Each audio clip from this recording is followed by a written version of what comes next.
Você gosta de um bom salgadinho? Ou de uma comida congelada, facinho de fazer? Ou daquele macarrão que leva 3 minutos? E de refrigerante? O nome dessas comidas é alimentos ultraprocessados e eles são práticos, de fácil acesso e cheios de problemas.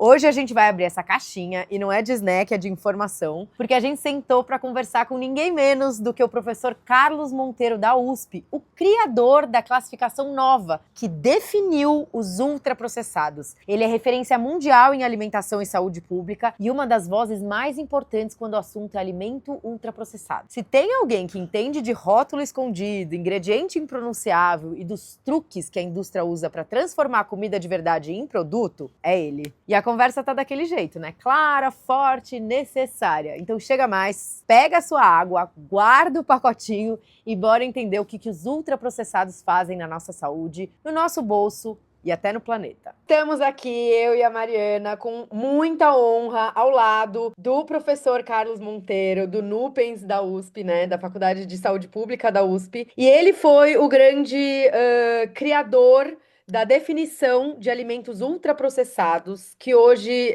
estão sendo muito discutidos. Como que eu explico para uma pessoa de baixa escolaridade, assim, para ela entender como que eu identifico esses alimentos no mercado, enfim? Então, a primeira coisa assim, importante de dizer é que a indústria de alimentos é muito importante, que o processamento de alimentos é uma coisa extremamente importante, né? Sem o processamento de alimentos, a gente não teria civilização, simplesmente, porque é o processamento de alimentos que permite, por exemplo, que os alimentos durem mais, né?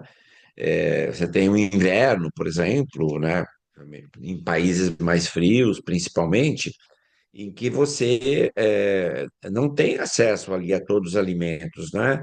Então, alguns, você conservas, por exemplo, você faz conservas de legumes, de vegetais e tal. É, alimentos como pão, como queijo, que diversificam a alimentação das pessoas, né? O processamento de alimentos ele envolve inclusive coisas como arroz e feijão, você tem que secar o grão de feijão, empacota o grão de feijão, claro que é um processamento mínimo, mas já é algum processamento. Então, a gente praticamente não come coisas, a gente come muito poucas coisas que a agricultura produz, não passa pela indústria e a gente consome, né? Então, o primeiro ponto é esse, não há nada contra o processamento de alimentos, ao contrário, né? E o nosso trabalho fez foi identificar uma mudança na natureza do processamento de alimentos, né? Durante séculos, milênios, as sociedades humanas processaram alimentos basicamente para aumentar a duração dos alimentos, reduzir o tempo que você prepara esses alimentos, né?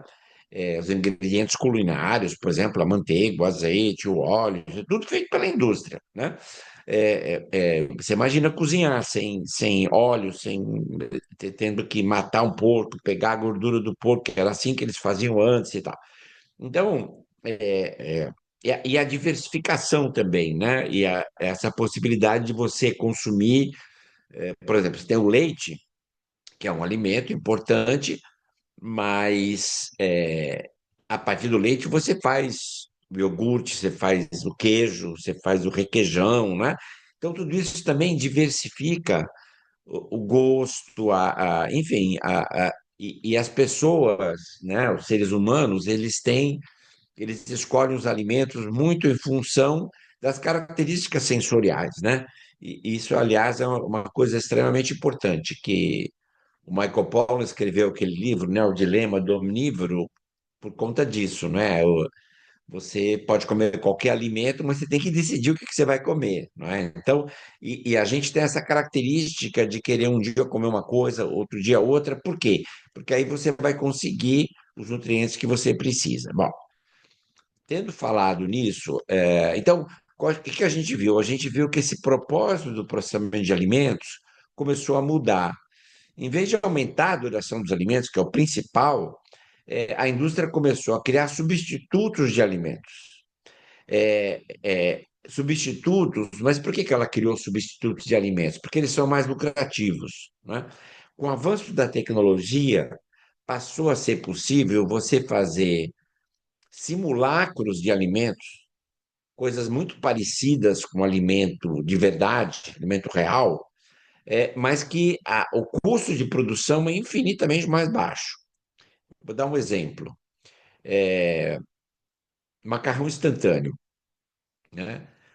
Qual que é o noodles, como eles chamam na Ásia, né? Enfim, uma massa dessa fininha, etc., que você faz com farinha de trigo e água, né?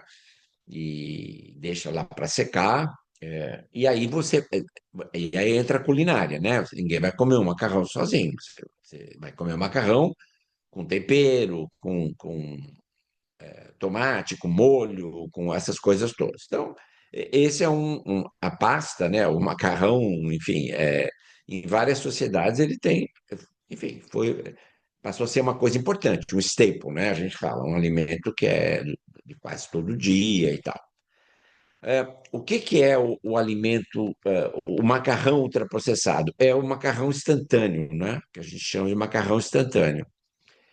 E qual primeiro, o custo dele é mais barato. Você faz ele basicamente com amido e óleo de palma, né? Se você for ver a lista de ingredientes, como você falou, para saber se é um alimento ultraprocessado, tem que ler a lista de ingredientes, né? Que é obrigatória por lei. Então, se você pegar um pacote de macarrão, o que é que vai estar escrito lá? Farinha e água. Às vezes pode ter um ovo, mas basicamente é isso. São alimentos, não é? Macarrão instantâneo, você não tem um alimento inteiro, você tem amido, uma farinha de trigo altamente refinada, você tem, como eu falei, o óleo de palma, e pode ter alguma outra coisa a mais, e isso, igualmente, como macarrão, você não vai consumir sozinho, e esse de jeito nenhum mesmo. Aí, em vez de ter aquele molho ao sugo, em vez de ter, que é uma coisa que dá trabalho, então essa é outra coisa. O substituto, ele é mais barato de produção e é mais conveniente.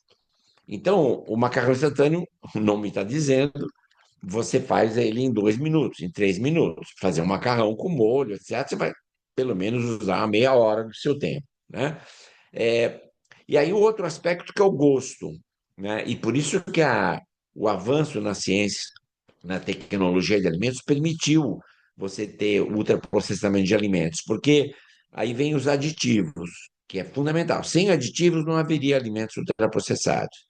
O que esses aditivos fazem? Hoje você tem aditivos que simulam a cor, a textura, o aroma de qualquer coisa que você queira, né? Então você tem uma massa ali disforme de amido e óleo, né, que ninguém ia comer, mas você tem o pozinho, né, no caso do macarrão instantâneo, onde você vai ter um concentrado de sabores muito intensos. Você tem, por exemplo, macarrão instantâneo com sabor de picanha, né? Como é que você faz isso? Você sintetiza essas moléculas, né, semelhantes àquela da carne e você coloca ali. Você pode também ter uma cor diferente, você consegue manipular. Então, basicamente, os alimentos ultraprocessados são substitutos dos alimentos de verdade, que são muito convenientes, que têm um gosto, a gente fala um hipergosto. Então, assim, ele tem aquele gosto que você gosta, só que 10 vezes mais acentuado, né? Esse é um problema, sobretudo para as crianças, porque elas começam a entender que o gosto de morango não é o gosto do morango, é o gosto daquele aroma de morango que é 10 vezes mais intenso que o morango. Então, quando ela consome morango, ela acha sem graça, né? Então, esse é um parênteses, né? Então, você tem o ultraprocessado, é um substituto de outros alimentos que é mais conveniente, que é mais saboroso, vamos colocar entre aspas aí, depende, claro, da preferência da pessoa, e, sobretudo, o que é mais lucrativo. O fato dele ser mais lucrativo faz com que a indústria prefira produzir macarrão instantâneo do que ela produzir um macarrão de verdade, porque por dois motivos. Primeiro que os ingredientes são de menor custo, a duração é maior, então essa coisa da duração é importante no custo, Porque como você tem uma coisa que dura 1, 2 meses, você tem uma que dura 1 ano, 2 anos, o custo no final é menor, né? Porque você pode manter aquele produto muito mais tempo, você não tem perda, né? Não estraga praticamente isso. Então, você tem a indústria interessada em aumentar o custo, o lucro, que ela aumenta usando ingredientes mais baratos, que ela aumenta como eu falei, com a duração aumentada, e ela não tem que concorrer. Essa é outra coisa que a gente chama de branding, né? Ela consegue criar o produto único. Então, você veja, quantas marcas tem de macarrão instantâneo? Não são muitas, né? Você vai ver, todas elas são produzidas por corporações transnacionais que têm o seu segredo, vamos dizer assim, né? Aquele aroma, e é uma receita que, inclusive, a indústria não divulga, né? Como a Coca-Cola, por exemplo. Você não sabe a fórmula qual é um segredo industrial, mas é uma coisa que você cria o branding. Então, no macarrão instantâneo, nem eu acho que talvez seja um caso, um exemplo muito bom, mas a Coca-Cola é um exemplo muito bom. Então, por que a Coca-Cola vende tanto? Bom, várias razões, né? Primeiro que são viciantes os produtos, a cafeína cria dependência, tal, e ela cria um tipo de gosto, que é muito difícil você ter um concorrente. Em geral, as pessoas que gostam de Coca-Cola não tomam outra cola, né? Não, isso aqui é completamente diferente. Então tem essa coisa da singularidade. Até aí, você podia falar, bom, isso é um bom negócio para a indústria. E é um lugar.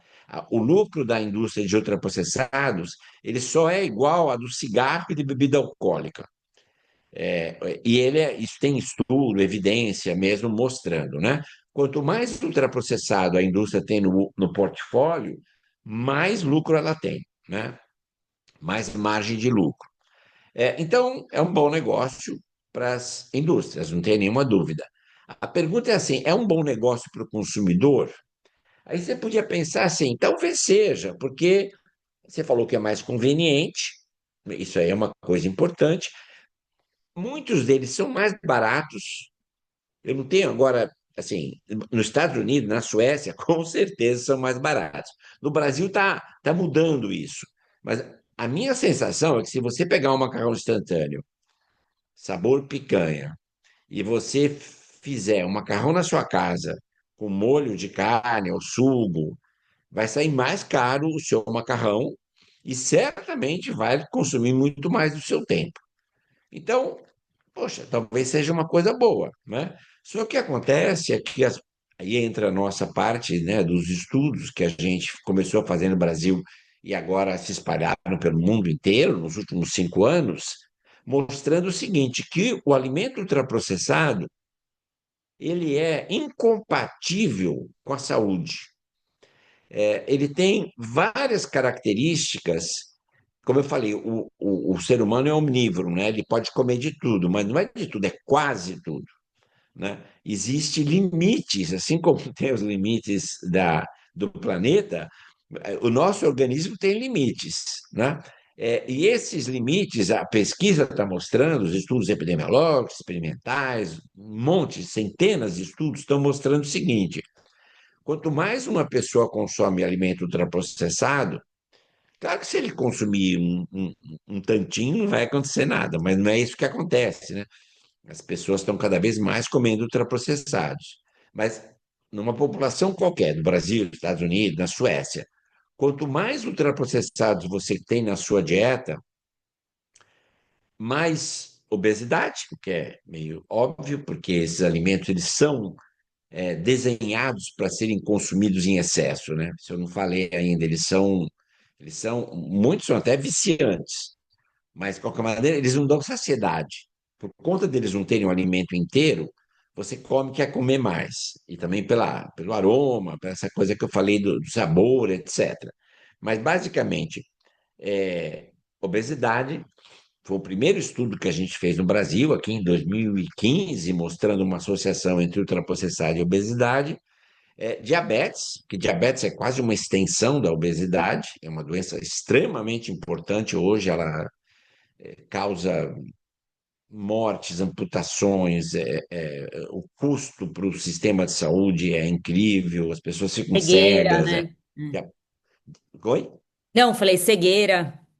Cegueira. Então, assim, é uma doença muito grave, que está muito claramente associada ao ultraprocessado.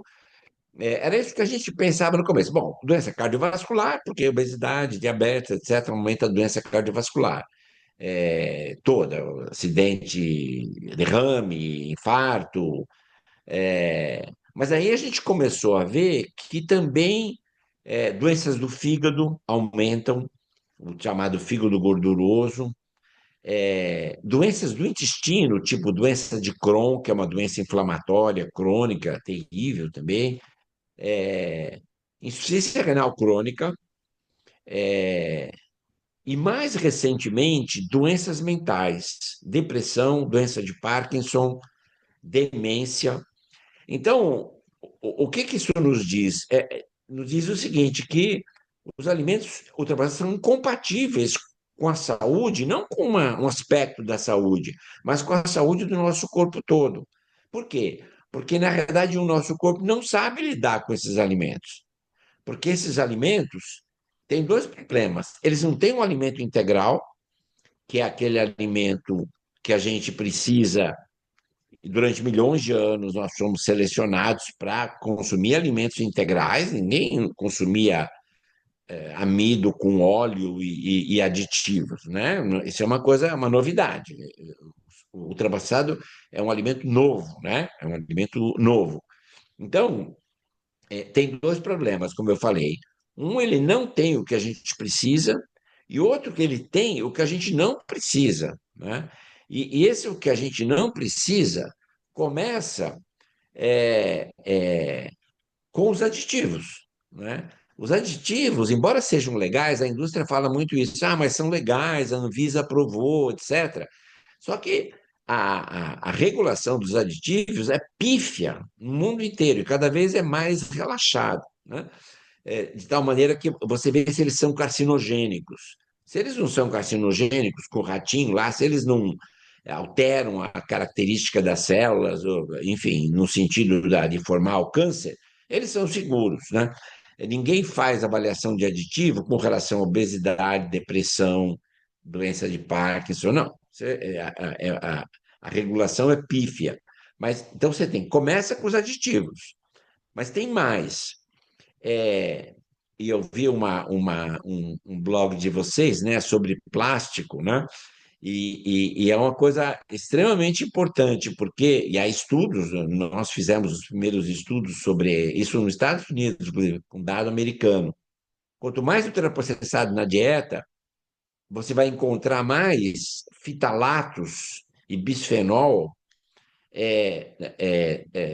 na urina ou no sangue, depende onde você dosar.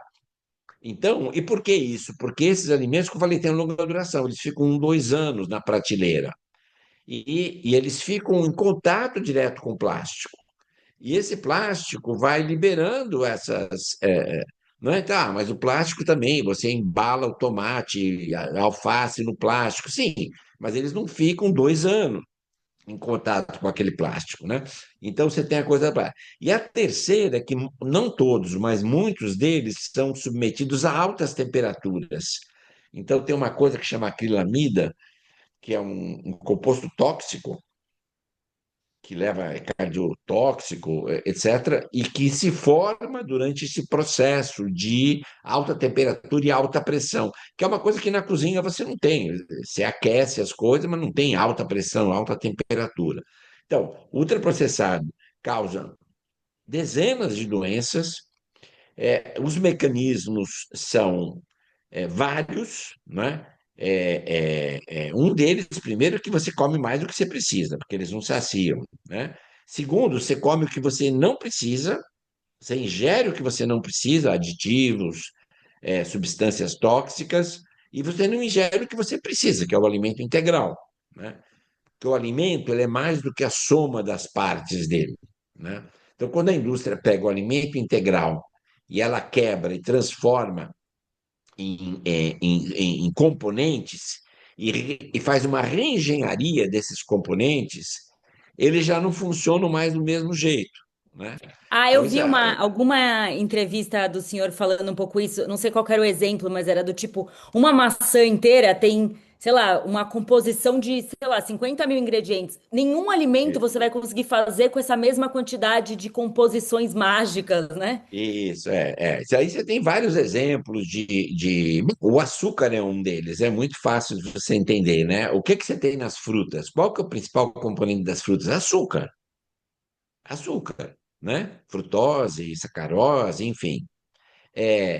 Só que o açúcar na fruta, ele está ligado à fibra, ele está ligado a compostos fenólicos, ele é absorvido numa velocidade completamente diferente, né? A fruta não vicia, você não conhece ninguém viciado em maçã, né, que come 10 maçãs Hum. assim. Agora, quando você tira o açúcar, de quem quer que seja, mas você pode tirar do milho, por exemplo, né? Você pode transformar o milho naquele xarope de frutose. Você pode tirar o açúcar da cana-de-açúcar, da beterraba, enfim. Aí você tem o açúcar refinado. Esse açúcar refinado, e ele é utilizado em grandes quantidades nos alimentos ultraprocessados, ele é absorvido de uma maneira completamente diferente, muito rápido.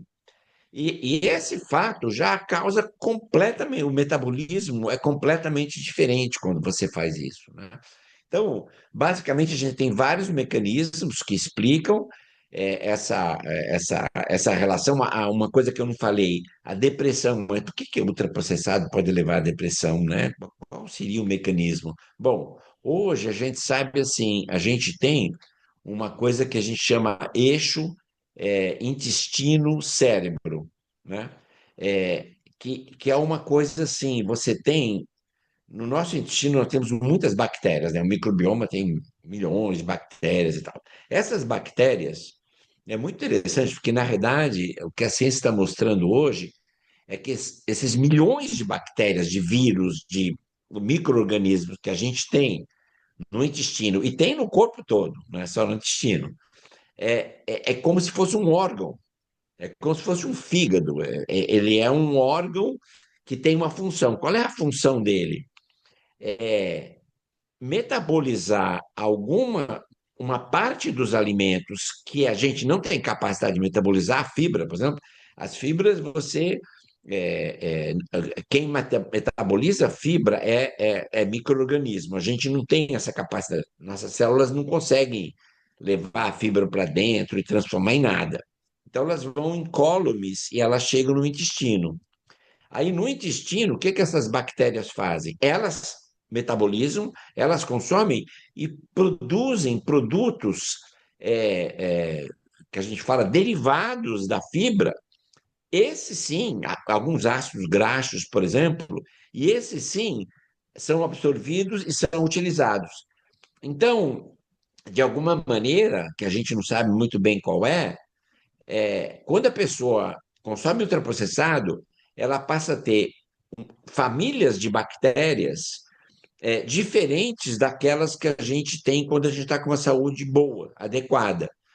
E essas bactérias não mandam para o cérebro os sinais que são sinais adequados. Então, elas levam um processo de inflamação crônica, e tem vários estudos mostrando regiões do cérebro inflamadas em função do microorganismo da mudança dos micro-organismos que mudaram por conta dos ultraprocessados, né? Mas tudo isso aí é ciência de ponta, né? Isso é uma coisa que. O grande problema que a gente tem hoje, né? E é o seguinte: e talvez vocês tenham ouvido isso na Suécia. Puxa, mas a gente ainda não conhece, a gente conhece muito pouco como esses alimentos novos criam doenças, etc. Verdade.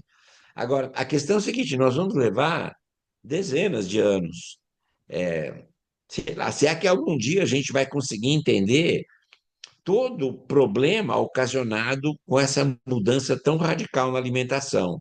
Então, a gente que está na área da saúde pública, a gente defende que, mesmo antes que a gente conheça todos os mecanismos que levam a essas doenças, a gente começa a trabalhar para diminuir o consumo de ultraprocessado, reverter onde ele já domina a dieta e não fazer ele aumentar em lugares como o Brasil e outros, onde eles ainda não predominam na dieta, né? E a Eu tenho gente faz isso com política pública. eu tenho uma pergunta em relação a isso, rapidinho, que é, o ultraprocessado, ele mudou ao longo do tempo, assim, tem uma, porque às vezes a gente vai falar para as pessoas, que elas não podem comer, sei lá, batata frita do McDonald's ou o Nescau que a gente tomava quando a gente era pequena, e aí a pessoa fala, eu tomei isso a minha infância inteira e eu tô ótimo.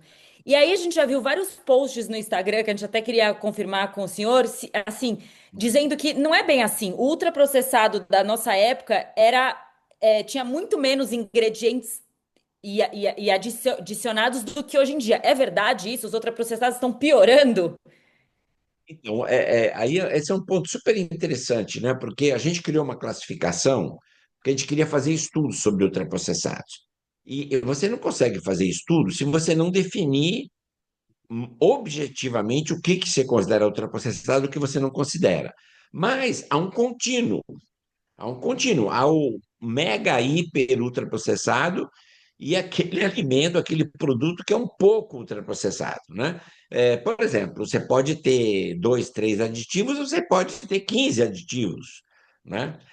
Você pode ter zero de alimento integral, ser só gordura, açúcar, isolado proteico, ou você pode ter um pouco de alimento no alimento. Então, claramente você tem alimentos ultraprocessados piores e melhores, mas o que a gente tem notado é que o que torna eles uma família não é o perfil de nutrientes dele, é o fato de que eles estão substituindo um alimento que não é ultraprocessado e que você poderia estar consumindo.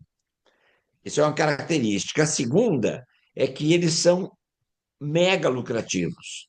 Em função disso, eles acabam sendo produzidos por corporações transacionais que são muito poderosas e que usam estratégias de marketing incríveis e têm os recursos para pagar os laboratórios, os técnicos, os engenheiros, etc., que vão fazer isso. Então, isso é comum a todos eles. Mas entre eles, você tem os piores e os melhores. Mas assim como na dieta mediterrânea, não é? A gente fala, todos os alimentos da dieta mediterrânea são igualmente saudáveis? Claro que não, né? A batata é menos saudável que, por exemplo, o azeite de oliva, né? Mas a dieta mediterrânea é o conjunto. Esse conjunto é bom? É ótimo, é muito bom. O conjunto dos ultraprocessados é bom, a dieta ultraprocessada é bom, é péssima, né? Então, por isso que você tem. E é verdade, de certa maneira, isso que você falou, porque. Mas tem duas coisas. Por que que eles não. Refrigerante, por exemplo. O refrigerante hoje é tão ruim quanto era há 30 anos atrás. É difícil que ele seja pior, né? Que ele tenha sido piorado. Que o refrigerante basicamente é água, algum gás carbônico, corantes, aromatizantes, é, cafeína, estimulantes, né? Então é péssima, não tem proteína, não tem nada, né, que a gente utilize ali, só tem coisa ruim. Então ele era igual já. Mas o que que ficou diferente é que a gente tomava refrigerante no domingo, no fim de semana. E por que que a gente tomava no fim de semana? Aí entra uma outra coisa que é o marketing. E o marketing não é só a publicidade na televisão. É o fato de você encontrar refrigerante em qualquer lugar que você vai. Você está no seu trabalho, tem uma geladeira lá de refrigerante. Você vai na escola, tem né? Você tem toda uma. Que é uma estratégia de marketing, que é fazer com que a pessoa encontre um refrigerante, ela não precisa andar mais do que 15 metros, né? E a publicidade, que também é extremamente importante, né? Então, abra a tampa da felicidade, etc. Aí você tem lá os atletas, as celebridades, né? Tomando aquele refrigerante e tal. Então, você tem toda uma construção de valor simbólico, né? Que acaba explicando isso. Então, no caso do refrigerante, a grande diferença é a quantidade que a gente consome hoje e na outra. Outros alimentos, provavelmente, é também a composição, porque você vai tendo novos aditivos, você vai tendo. Uma outra coisa importante que tem é essa questão que eu falei da não saciedade, do comer compulsivo. Esse comer compulsivo, que tem no refrigerante, por conta, inclusive, da cafeína, né? Essas pessoas ficam viciadas e dependentes em café. Não todo mundo, mas muita gente fica, né? Mas aí você tem essa manipulação que você tem do ultraprocessado. Por exemplo, hoje você tem estudos mostrando o seguinte, que açúcar e gordura são duas coisas que a gente gosta, né? Assim, a gente foi selecionado para gostar. O açúcar, porque é um combustível imediato que vai para o cérebro, né? Então, se uma pessoa está morrendo ali em jejum, está lá vários dias sem comer, você dá um pouquinho de água com açúcar para ela, o cérebro começa a voltar, né? Não adianta você dar um prato de arroz e feijão para ela, aquilo vai demorar muito tempo. Então, o açúcar, a gente foi selecionado para gostar de açúcar, né? Então, isso é um traço humano. E a gordura, porque você tem uma quantidade muito grande de calorias por grama. Então, também é uma coisa importante. Agora, o que a ciência está mostrando é o seguinte, que combinações de açúcar e gordura em determinadas proporções, elas são irresistíveis, né? Tipo o chantilly, né? Você é a gordura com a... Mas aí é uma coisa, se você puser mais açúcar do que o ideal, você não vai gostar tanto. Se você puser mais gordura, não vai ficar bom também. Então, o ultraprocessado, como eles são formulações de laboratório, eles são criados exatamente, e não é só, peguei o exemplo de gordura e açúcar, mas em geral, eles são criados como sendo, na indústria eles criaram esse termo bliss point, não sei se vocês já ouviram falar. O bliss point é aquela receita, né, do laboratório, dos vários ingredientes, que é irresistível. Aquela você não consegue parar de consumir. Então, enquanto nas nossas cozinhas a gente faz os alimentos, as preparações, e, claro, procura fazer o mais gostoso possível, e tem gente que sabe fazer melhor, e fica. Mas nenhuma delas chega aos pés dessa capacidade de levar esse consumo compulsivo, né? E que não sacia. Então, a pessoa, essa coisa, abre uma coisa de biscoito ou de salgadinho, a pessoa não para. Até o último ela acaba consumindo. Por quê? Porque aquilo foi desenhado para isso. Aquilo foi desenhado, isso não é uma coincidência, ele é desenhado para isso, né? Então, enfim, há essa mudança ao longo do tempo. É complexo a coisa. Você vê que eu falei do refrigerante. Mas se você não entender a questão do marketing, por exemplo, você não consegue entender por que que os refrigerantes viraram um problema, e eles não eram um problema antigamente, né? Então, assim, a gente está falando de uma coisa complexa. Então, assim, as coisas complexas, elas têm vários Tem lados, respostas várias complexas, né? dimensões. É, Problemas complexos têm respostas complexas, né? Se está embalado em plástico e tem pelo menos um ingrediente que você não costuma encontrar em uma cozinha caseira, é alimento ultraprocessado. Aí eu fiz esse teste aqui, eu tenho vários alimentos aqui que estão em plástico e tem ingredientes. Aí um exemplo que eu achei muito bom é esse biscoito, aham, que é orgânico, tem selo orgânico. Ixi, tá meio embaçado o negócio. Mas é um sem biscoito glúten. orgânico, sem glúten, não tem ovo, ele é todo natural, sabe? De uma organização que é familiar e tudo mais. E aí eu fui ver os ingredientes e realmente só tem ingredientes que eu teria na minha casa. Aveia, farinha de arroz, açúcar mascavo, bicarbonato de sódio, que eu acho que é o mais Claro, diferente claro. aqui. Sim, Então, sim. ele tá lá. Segundo a definição dele, deu certo. Não, então, assim, veja, então, assim, a gente tem uma coisa que é uma definição conceitual de ultraprocessado, é um construto, né? Então, o que é importante nessa definição conceitual? Eu já falei, ele é um alimento, essa classificação nova que a gente criou, ela é baseada justamente na extensão e no propósito do processamento. Para que você está processando aquele alimento? Para aumentar a duração dele? É uma coisa.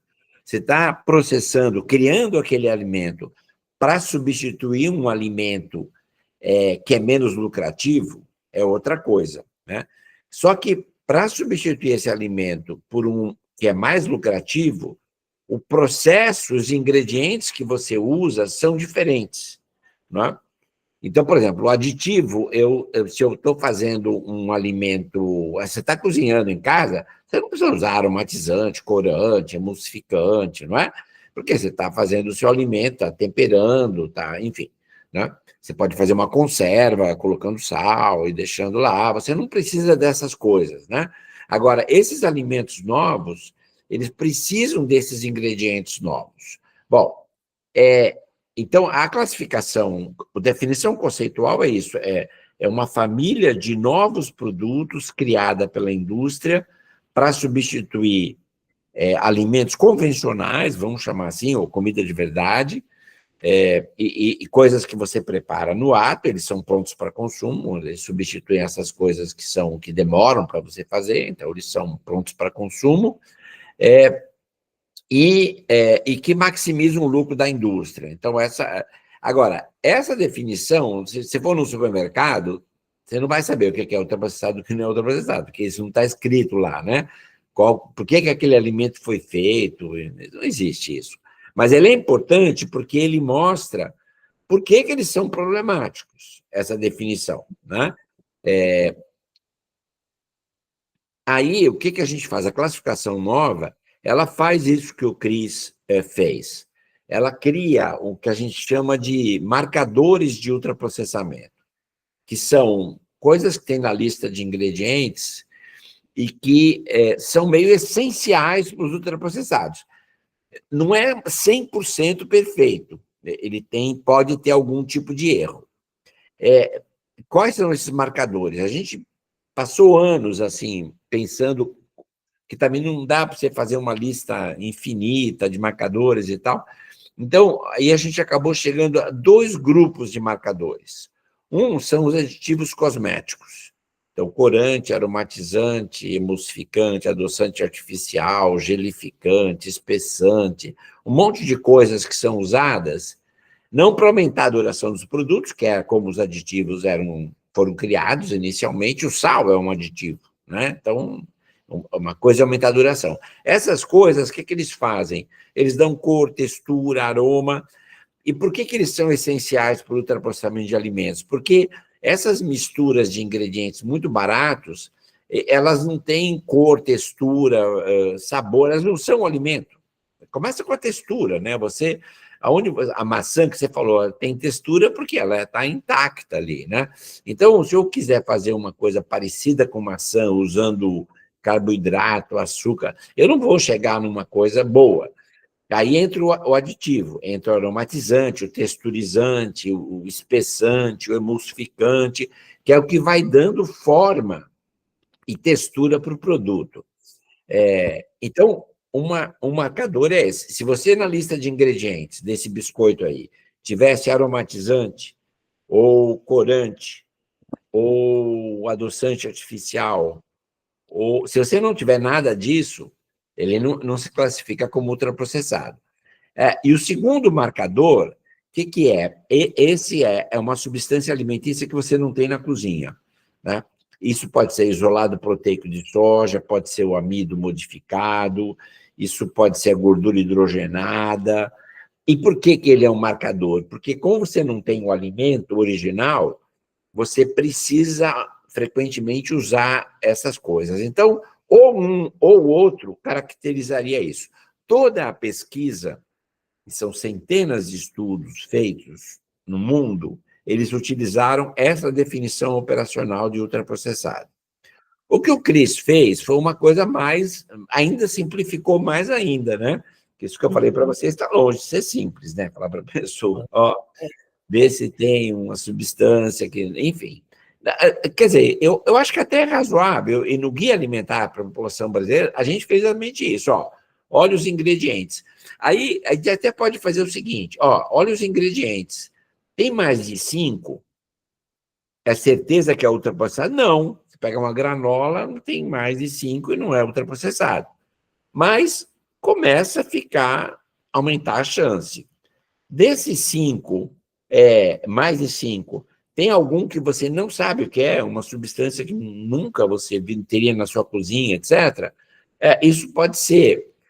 A Marion Nestle, por exemplo, ela criou uma outra coisa. Ela falou assim: se você não pode fazer na sua cozinha, é ultraprocessado. O Cris fala essa coisa: se vem embalado em plástico. Então, assim, são o que a gente chama de proxies, né, na epidemiologia. Não é aquilo que você quer, aquilo que você está definindo, mas é uma coisa parecida com aquilo, é uma coisa que te leva a crer que aquilo está naquele caminho, assim. E esse é um dos grandes problemas, porque quando você define alimentos, por exemplo, tem muito açúcar, aí é simples. Você olha lá a lista de ingredientes, ou a tabela nutricional, tem mais 10% de açúcar, tem mais. Tem menos, acabou a discussão, não tem. Como a gente estava falando antes, o alimento ultraprocessado é um construto extremamente complexo, né? E, como tal, é difícil em você identificá-lo a partir desse conceito puro, vamos dizer assim, né? Então, por isso que a gente usa os marcadores. Agora, no estudo, por exemplo, ensaios clínicos, né, que tem 4 ensaios clínicos já com ultraprocessado. O que você faz no ensaio clínico? Você pega uma pessoa, 20 pessoas, por exemplo, o primeiro ensaio clínico, pegaram 20 pessoas, você sorteia, 10 delas começam com uma dieta com 0 ultraprocessado, e a outra com 85% ultraprocessado, aí depois de 2 semanas você troca, então quem estava num vai para o outro, e você estuda todo dia essas pessoas, o que eles estão fazendo, quanto eles estão comendo, glicemia, colesterol, tudo você faz, peso, gordura, né? E aí, nesse estudo, você concluiu que as 2 semanas de ultraprocessado levam a pessoa a ganhar 1 quilo no final de 2 semanas. E ela perde 1 quilo quando ela está na dieta com 0 ultraprocessado. Como é que eles fizeram esse estudo? Exatamente usando a definição operacional de ultraprocessado. Eles foram no supermercado e foram lá olhar o rótulo. Esse aqui tem emulsificante, corante. Claro, o que eles devem ter feito? Pegado aqueles que não tinha muita dúvida, né? Porque às vezes você tem uma coisa, você falou bicarbonato, será que tem? Não. Então, vamos pegar uma outra cor, vamos pegar esse aqui e deixa. Vamos pegar esse que claramente é ultraprocessado. Então, toda a pesquisa sobre ultraprocessado foi feita desse jeito, com esses marcadores de ultraprocessado. Aí você fala, isso invalida a pesquisa? Será que nessas pesquisas, sobretudo na pesquisa que não é ensaio clínico, que você pergunta para a pessoa o que você comeu ontem, tem muito errinho, Por exemplo, se eu te perguntar desse biscoito, você vai me dizer um pacote de biscoito. Eu vou classificar ele como ultraprocessado, porque você não está me dizendo, eu não estou com o rótulo dele aqui, mas eu sei que a maioria desses biscoitos, somente esses sem glúten, né, é ultraprocessado. Agora, se tem algum que não é, paciência, não é, né?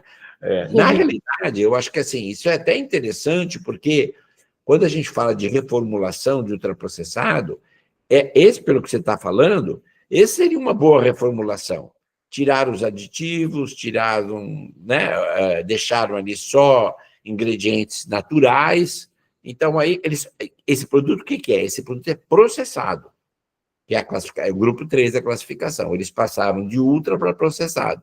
Agora, quanto você pagou esse biscoito aí? Você lembra? Não. Eu não lembro quanto eu paguei, mas eu vou chutar R$13, vai.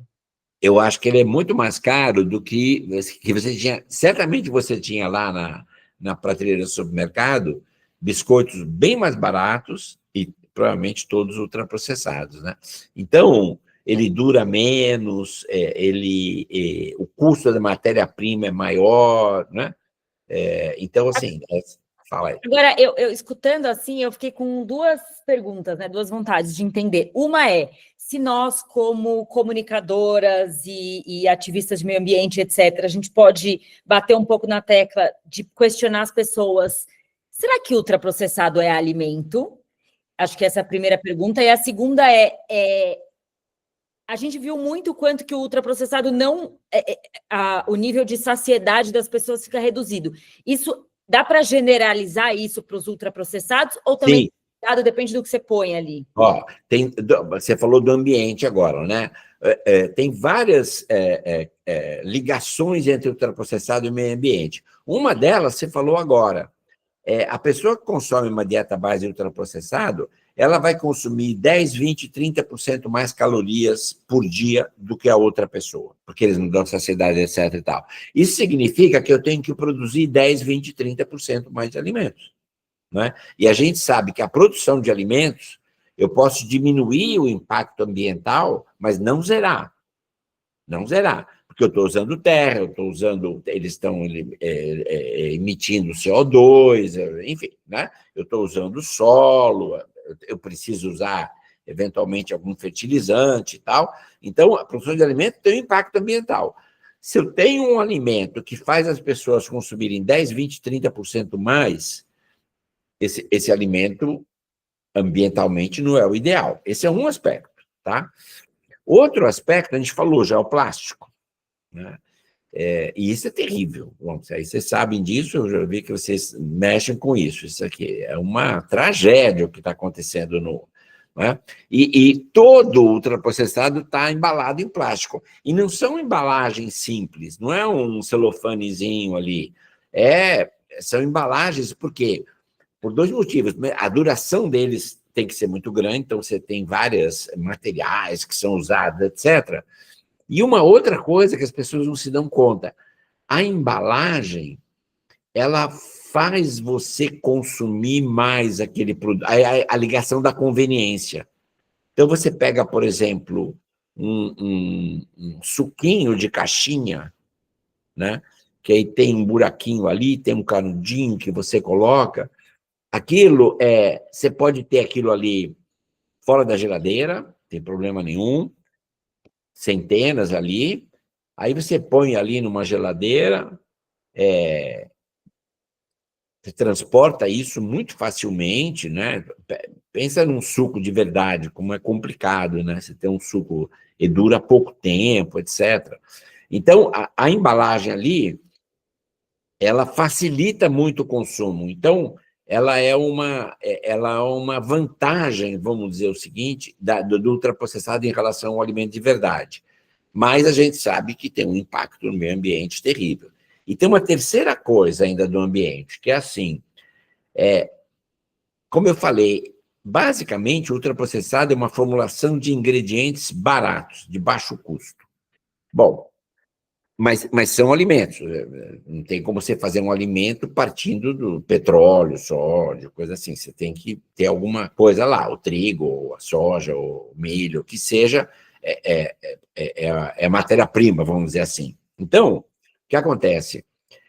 Quais são as matérias-primas usadas para fazer alimentos, as substâncias alimentícias usadas para fazer alimentos são as mais baratas?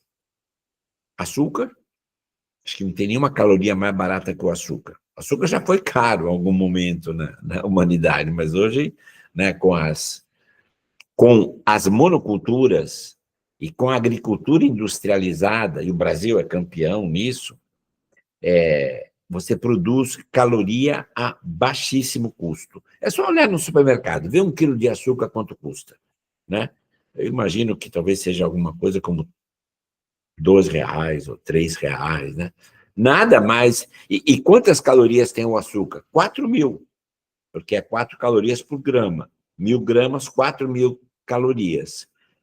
Veja qualquer outra coisa no supermercado que te dá 4.000 calorias, vê se você vai achar alguma que custa R$ 2. Não, você não vai achar. Então, o açúcar é o primeiro. Aí tem o açúcar, e tem o açúcar feito do milho, que é que eles usam, por exemplo, nos Estados Unidos, que é o xarope de milho.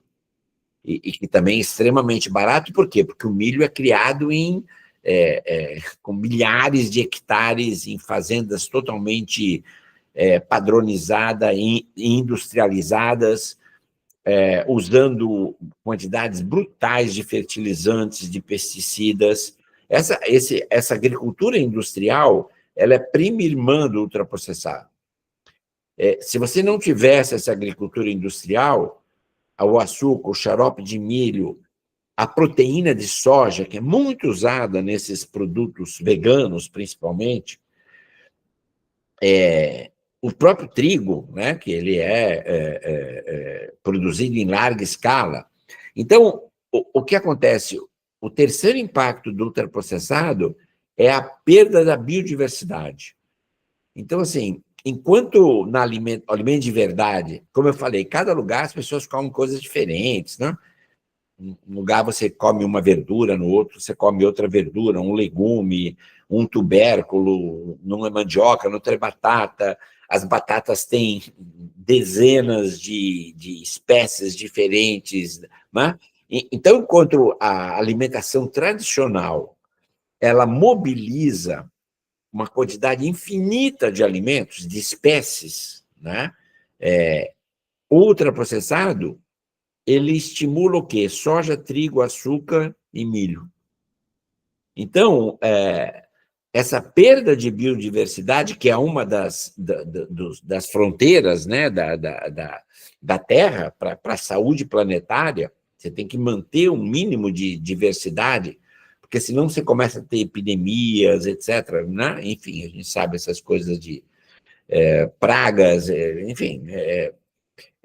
Então, essa agricultura industrializada, ela que vai alimentar a ultrapassagem, ela dá um prejuízo muito grande para a biodiversidade. E a outra questão dos pesticidas, dos fertilizantes, que é um outro limite planetário, né? Então, como eu falei, o ultraprocessado é primo irmão da agricultura industrializada, que gera pouquíssimos empregos, né? Que contamina os solos, contamina os rios, lençol freático, enfim, várias. Então, assim, essa questão do ultraprocessado. Essa é uma questão muito menos estudada, tá? Então, assim, a saúde está bem mais estudada do que esses impactos também, que, outra vez, são complexos, né? Então, por exemplo, o açúcar tem uma pegada de carbono muito baixa. Então, se você restringir a questão ambiental, a emissão de carbono e o aquecimento global, aí você vai dizer, o açúcar é ótimo, vamos comer só açúcar, porque por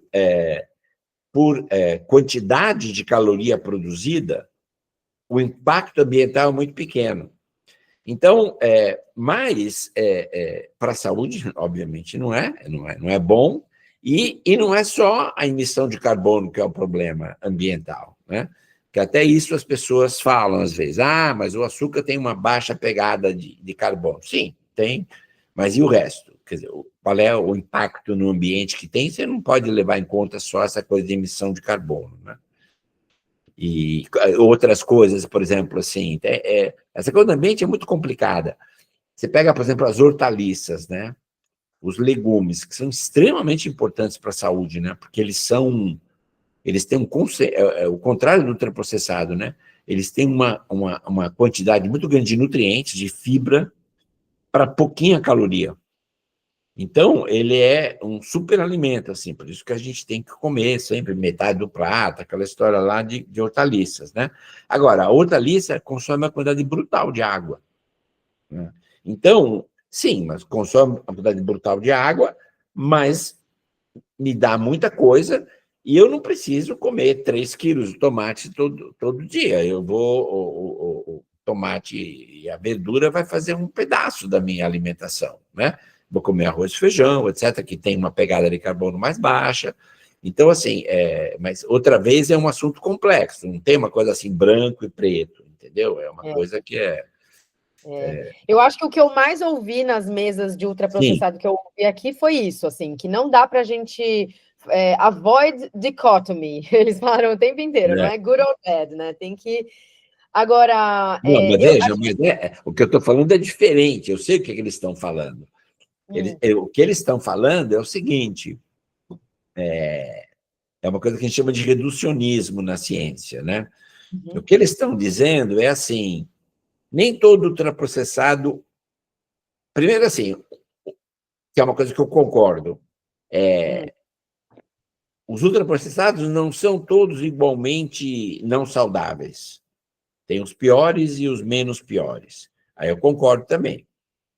Mas ele é uma família pelo mesmo fato de que a dieta mediterrânea é uma família, é um padrão de alimentação. Então, as pessoas não entendem essa diferença, que você não escolhe os alimentos um por um, você escolhe os alimentos em bloco. Você resolve fazer uma feijoada, você vai comer com a couve, você vai comer vai ter um embutido, você vai ter o feijão preto, você vai ter a farinha de mandioca. As pessoas consomem alimentos em grupos, em conjuntos. E a dieta ultraprocessada virou um padrão de alimentação que adoece as pessoas. E é esse padrão que a gente tem que mudar. Por exemplo, você tem hoje evidências em vários países de queda de consumo de refrigerantes e bebidas adoçadas, refrigerante em particular, tá? Caindo muito, inclusive no Brasil. Muito assim, 20%, 30%, 40%. O total de ultraprocessado não mudou e até aumentou. Por quê? Porque a indústria substituiu o refrigerante adoçado pelo refrigerante com adoçante artificial. Porque outros ultraprocessados aumentaram. Então, e isso mostra que é um padrão. É um padrão, porque a pessoa não cozinha mais, né? Nesses lugares que ele tem 60%, né? Ninguém mais cozinha. Então, você tira um ultraprocessado, põe outro, né? Então, assim, primeira questão é que eles não são igualmente ruins para a saúde, mas eles têm uma série de coisas em comum, né? E a segunda coisa é assim, porque que eles falam muito desse tipo, tem vários exemplos, mas o pão integral ultraprocessado, o iogurte flavorizado que é ultraprocessado. Ele é bom para a saúde. É bom, porque em alimentos você tem que sempre dizer o seguinte, é bom em relação a quê? Porque é diferente de outras coisas. Na alimentação, você come uma coisa e deixa de comer outra. Então, um iogurte é saudável, ultraprocessado? Não, eu diria assim, um iogurte ultraprocessado é muito menos problemático do que um refrigerante. Muito menos, muito. Agora, um iogurte ultraprocessado é pior do que um iogurte natural com frutas. Então, e claro, estamos pensando em substituição. O refrigerante é muito pior do que o suco de fruta, ou que a água, ou o café, ou o chá. Muito pior. Aí essa troca é terrível. O iogurte ultraprocessado, flavorizado, que tem aroma de fruta, mas não tem nenhuma fruta, e não tem, em geral, também não tem leite integral, tem proteína do soro de leite, essas coisas, com aromatizante e corante, ele é pior do que o iogurte natural com a fruta. Então, quando eles falam isso, aí é outra questão complicada, porque, em geral, quem fala isso é americano e inglês. Porque, assim, basicamente, o ultraprocessado, ele se implantou de uma tal maneira nesses dois países, e mais alguns poucos anglo-saxões, que as pessoas nem têm ideia mais como é que é comer comida normal, assim, cozinhar e fazer, né? Tudo foi substituído por ultraprocessado. Então, eles começam assim, mas como é que a gente vai fazer? Como é que vai mudar o sistema alimentar todo? E eles têm razão, eles estão meio eles entraram numa armadilha. É muito difícil sair dessa armadilha para eles. Agora, o resto do mundo, que é a maioria do mundo, isso não aconteceu ainda. Então, pega o caso do Brasil, 20% das calorias são de ultraprocessados, né? Mas está aumentando a cada ano.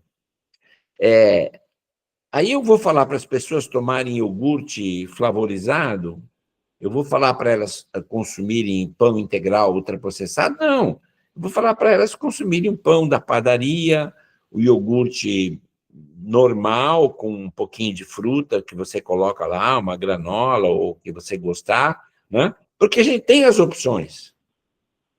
Eles realmente praticamente não têm mais opções, né? Você mostrou esse biscoito, por exemplo, aqui é uma exceção, porque normalmente esses produtos orgânicos, né, sem glúten, eles são ultraprocessados, né? Isso aí é uma exceção. Então, por isso que a gente pensa diferente, né?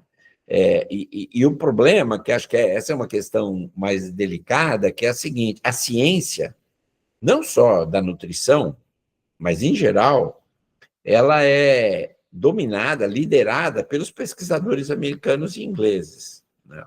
É engraçado que até o próprio Chris Van Tulecken, quando ele começa o livro, ele fala: eu achei estranhíssimo que um professor do Brasil criou essa classificação. Eu falei, eu vou testar no meu próprio corpo. Tipo, ele não é possível que tenha vindo uma descoberta tão importante para a ciência alimentar do Brasil, né? Porque tem esse domínio. Agora, eu acho que tem uma questão fundamental na discussão de alimentos ultraprocessados que a gente não pode, de jeito nenhum, acabar essa conversa e não, Sim. pelo menos, passar por ela, que é a questão da injustiça que a gente vive, né? Então, da justiça alimentar.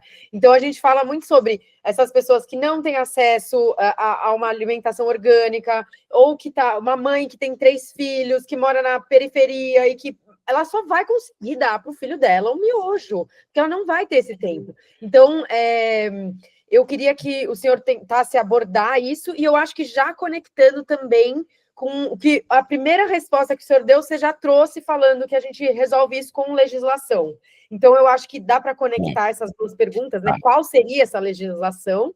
E acho que a gente pode encerrar. A primeira parte da tua pergunta é assim, para responder, a gente, em primeiro lugar, é uma discussão completamente diferente no Brasil, na China, na Índia, no México, do que é nos Estados Unidos, na Inglaterra, no Canadá e na Austrália.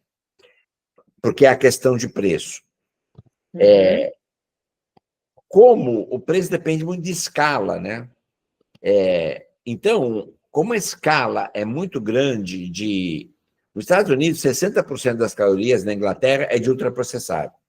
Então, a escala de produção deles, a agricultura toda está dirigida para as fábricas, para fazer ultraprocessado. Então, você pega toda aquela milhares de hectares de plantação de milho, é para fazer xarope de milho que vai fazer ultraprocessado, né? Então, o que acontece? O preço cada vez cai mais desses produtos, né? E ao contrário, o preço dos alimentos tradicionais, você começa a ter uma coisa de economia de nicho. Você falou orgânico e tal, isso acaba saindo muito caro. Agora, no Brasil, não é assim. No Brasil, se você for no McDonald's e comer um lanche normal, lá, um almoço do McDonald's, ele não é mais barato do que um restaurante por quilo, ou um prato feito. Aqui, na faculdade, aqui, eu trabalho na doutora Arnaldo, ali, né, com a Teodoro Sampaio. Vocês são de São Paulo? Então, Somos. Então, basta ir ali perto do HC, só das clínicas, você vai ver. Tem um McDonald's na esquina do Oscar Freire, ali com a Teodoro Sampaio, e tem uns 300 bares e restaurantes por quilo ou prato feito, na hora do almoço. E o preço, claro, o quilo varia, você tem uns mais caros, mas o preço ainda é mais barato. E certamente não é mais caro, varia. Mas, como eu falei, está mudando isso. Então, essa mãe na periferia que está usando miojo, está usando o pacote de salgadinho e tal, não é por conta de que é mais barato. É por conta de status, da propaganda e da publicidade. Não é por conveniência também? Bom, enfim, a gente entra noutra questão da conveniência, né? Aí tem que colocar isso na ponta do lápis e ver. Certamente você tem exemplos desse tipo. As pessoas extremamente pobres, que não têm tempo, às vezes não tem nenhuma cozinha, né? E aí não tem outra opção. Quer dizer, tem opção. Devia ter um restaurante popular, né? Como tenha. E aí a gente entra na parte da política pública. Os restaurantes populares no Brasil, eles vendem, sei lá, R$1, R$2, o almoço e tal. Então, você teria formas de resolver essa questão com políticas públicas, porque quando a pessoa não tem dinheiro nem para comprar arroz e feijão, e não tem uma cozinha, na realidade, o problema está dado ali. Não tem ultraprocessado não é solução para essas pessoas, entendeu? E aí, o que é pior, ela vai ficar doente. E a hora que ela ficar doente, ela vai ficar mais pobre ainda. Entendeu? Então, é um sofisma isso, né? No Brasil, voltando outra vez, na Inglaterra e nos Estados Unidos, é verdade. Se for no McDonald's, ou você for... Eles nem têm restaurante aquilo lá, né? E você tem ou restaurante tradicional ou fast food. Se for num restaurante, você vai gastar 3, 4 vezes mais. Então, começou a acontecer isso nos Estados Unidos, né? Das pessoas, as famílias, começarem a comprar esses lanches nesses fast food, levar para casa e cozinhar mais, né? Então, como eu falei, eles estão numa armadilha, eles não estão... Você precisaria de uma revolução no sistema alimentar deles e impostos, né? E aí já volta na política também. Você precisaria taxar esses ultraprocessados e financiar os agricultores familiares que produzem arroz, feijão, verduras, etc., né? Então, assim, é um problema, como eu falei, extremamente complexo, e o que me incomoda mais é que, assim, essa justificativa que eles dão para que o ultraprocessado não é tão ruim assim, ele acaba sendo uma solução para muitas pessoas, é uma meia-verdade. Eu acho que nem lá não é solução, pelo seguinte: quantos por cento de obesos tem nos Estados Unidos? 42%. A esperança de vida americana é das mais baixas, eu acho que é a mais baixa dos países de alta renda, né? Inglaterra também, mais ou menos parecido. Então, eles estão longe de estarem numa situação ideal, eles estão numa enrascada, porque eles têm um problema enorme. O custo do sistema de saúde é impagável nesses países, né? É trágica a situação. Um brasileiro aqui com o SUS no Brasil tem muito mais chances de ter uma assistência à saúde do que tem um americano. O cara morre lá sem assistência, né? Então, o que acontece? Eles têm um grande problema e eles não têm uma solução imediata fácil.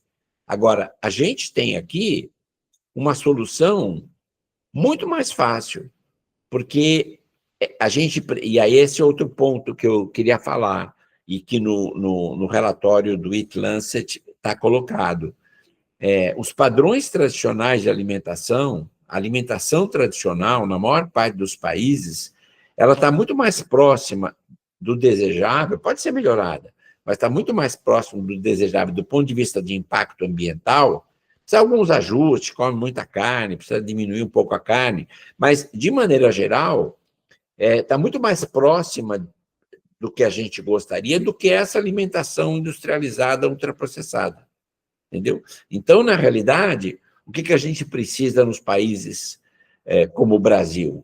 Você precisa proteger os padrões tradicionais de alimentação. E como é que você faz isso? Primeiro, restringindo o marketing. Não tem nada mais importante que eu vejo que é publicidade para criança de ultraprocessado. Isso é terrível. Isso, você está pegando uma geração que vai reproduzir a geração americana no futuro, né? Então, isso é urgentíssimo. Você tem que proibir a publicidade. Como você faz com tabaco e com álcool, tem que proibir a publicidade. Ou tem que restringir ela muito, né? Então, isso aí. A outra são os impostos, né? A reforma tributária. Agora, aqui no Brasil, até a gente já fez alguma coisa, está taxando os refrigerantes, pelo menos, podia fazer muito mais. Mas, enfim, a gente, com políticas públicas, consegue, no mínimo, congelar esses 20% para não aumentar. E depois, quem sabe, a gente consegue diminuir um pouquinho isso para 10%, etc., que aí é compatível, provavelmente, com a saúde, com o meio ambiente, etc., né? É uma questão sempre de quantidade. Agora, o fato de que nesses países eles não têm por exemplo, taxação nos Estados Unidos, né? Aí eles falam, poxa, mas o pobre lá é o que consome mais ultraprocessado, embora o rico consuma também muito, né? Então, mas o pobre consome mais. Se eu for taxar o ultraprocessado, eu estou taxando os pobres mais do que os ricos, né? E como é que eles vão resolver isso? Sei lá. E eu também, assim, a gente já tem muito problema no Brasil e no resto do mundo para pensar a nossa solução. Eles têm os seus intelectuais lá que devem resolver o problema deles, né? E que até agora não conseguiram resolver, né? Mas o que me irrita é eles quererem nos ensinar como fazer a resolver esse problema, entendeu? E aí, essa é a minha cruzada, né? Na realidade, não só com o Brasil, né? Porque a gente a gente vai criar agora, já até criamos, é legal que vocês podem talvez cobrir isso, assim. A revista Lancet tem essas séries, né? Em novembro, dia 18 ou 19 de novembro, vai ser lançada em Londres uma série sobre alimentos ultraprocessados, com 3 artigos, né? Então, um sobre a ciência, que eu coordeno, o outro sobre programas, opções de política, de programa, essas coisas que a gente estava falando, e outra sobre o papel das transnacionais como grande obstáculo a você implementar esses programas, né? Então, a gente vai lançar isso lá, e a partir daí a gente está criando, são 43 autores, né? E a partir daí a gente está criando uma rede de pesquisadores no mundo inteiro. Cris é um dos autores, inclusive, dos artigos, né? Então, porque a gente tem hoje, a gente criou uma rede hoje, França, Espanha, Inglaterra, Austrália, China, Japão, Índia, América Latina toda, né? Onde a gente começou, México, Colômbia, Chile, a gente tem, em cada um desses países, a gente tem pesquisadores estudando ultraprocessados e organizações não governamentais trabalhando no sentido de promover alimentação saudável, etc., né? Então, a gente vai criar uma rede, porque a gente não essa liderança que os americanos e os ingleses têm, né, natural, não serve para a gente nisso, não serve, a gente não E quer. é por isso que eu falei que o senhor fez tanta falta aqui para enriquecer esse debate. Eu senti completamente a falta disso. Eu senti que estava faltando uma crítica mais enfática, né? Mas, enfim, doutor Carlos, muitíssimo obrigado por essa conversa. A gente, com certeza, vai sair daqui com muitas ideias de mais conteúdos a respeito da alimentação, que eu acho que vocês até precisam dessa ajuda, né? De muita educação, educar a população para a gente... Isso é fundamental. Isso você está falando, é uma coisa assim. E o nosso núcleo lá na USP, o NUPENS, a gente, desde o começo, a gente tem muita parceria, assim, com o IDEC, com a ACT, com a Rita Lobo, que você certamente conhece, enfim, com a Bela Gil, com...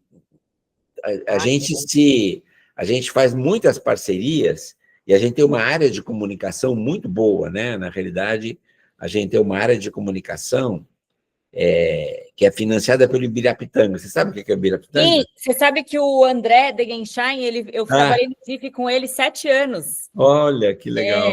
Então, a gente... acho que essa conversa, doutor Carlos, não só porque a gente está muito interessado e a gente está muito feliz em ter esse conteúdo para replicar, mas também para abrir essa porta, assim, de que a gente quer entrar com os 2 pés na porta com o tema da alimentação, a gente já está fazendo isso, então a gente quer se colocar aqui à disposição também.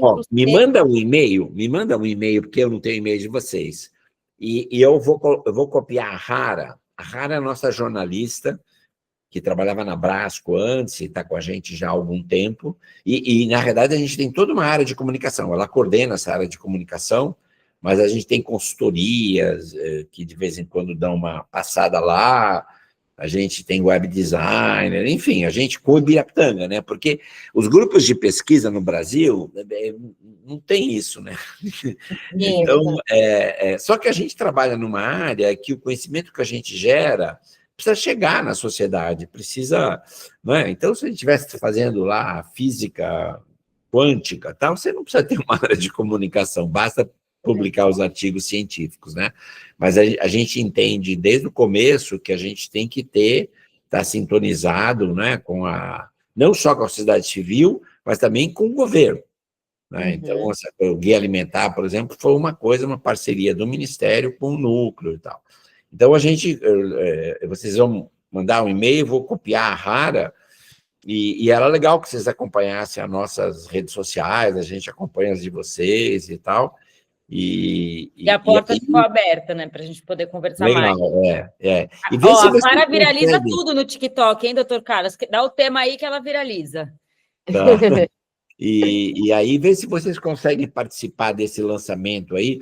A gente vai nas nossas redes sociais, a gente vai agora, daqui uma semana, a gente vai começar a divulgar essa reunião em Londres, né? E eu acho que ela vai ser meio um divisor de água, sabe? Porque, sobretudo por essa coisa que a gente falou, né? É uma coisa que a gente não falou ainda, é o seguinte, que quando a gente propôs a classificação nova, então ninguém nem deu muita bola fora, né? Levou 5 anos até a gente começar a fazer os primeiros estudos. Aí teve um grupo na Espanha que fez um estudo bem legal, depois na França, e aí o negócio não teve mais volta, né? Mas nessa época inicial, esses americanos e ingleses aí, que são os que se opõem, não todos, né? Uma parte deles, que não veem a classificação como isso aí é bobagem, não tem nada de interessante aí, não é ciência, umas coisas assim. Esse grupo nem ligava para isso, mas agora a gente está, na realidade, questionando a liderança científica deles, entendeu? Então, nessa área da nutrição, o México, o Brasil, o Chile, e mesmo a Europa, vários grupos na Europa, estão com uma outra visão, estão fazendo uma outra coisa. Então, essa é uma questão que torna o nosso problema mais complexo. Mas tem um outro, que é a indústria. E por que a indústria, que é sempre tão amiga dos pesquisadores, financia as pesquisas e tal, por que eles detestam essa questão de ultraprocessado?